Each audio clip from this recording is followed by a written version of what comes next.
झोया मरीनच्या भव्य जहाज बांधणी प्रकल्पाचा भूमिपूजन सोहळा तळवणे इथं शनिवारी 15 ऑगस्ट रोजी दुपारी 3 वाजता. सिंधुदुर्गच्या औद्योगिक विकासाला नवी दिशा देणाऱ्या झोया मरीन सर्व्हिसेस प्रायव्हेट लिमिटेडच्या महत्त्वाकांक्षी जहाज बांधणी प्रकल्पाची मुहूर्तमेढ. प्रमुख उपस्थिती आणि अध्यक्षस्थान माननीय नामदार नितेश राणे, पालकमंत्री, सिंधुदुर्ग जिल्हा, महाराष्ट्र राज्य मत्स्य व्यवसाय आणि बंदरे विकास मंत्री. विशेष उपस्थिती माननीय नारायण राणे, माजी केंद्रीय मंत्री तथा खासदार, रत्नागिरी सिंधुदुर्ग लोकसभा मतदारसंघ.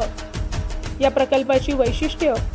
या महत्त्वाकांक्षी प्रकल्पामुळे सिंधुदुर्गच्या औद्योगिक विकासाला मोठी चालना मिळणार असून स्थानिक युवकांसाठी रोजगाराच्या विपुल संधी निर्माण होणार आहेत. कोकणच्या औद्योगिक प्रगतीला नवी गती देणाऱ्या या प्रकल्पाची तळवणे इथं मुहूर्तमेढ रोवली जाणार आहे.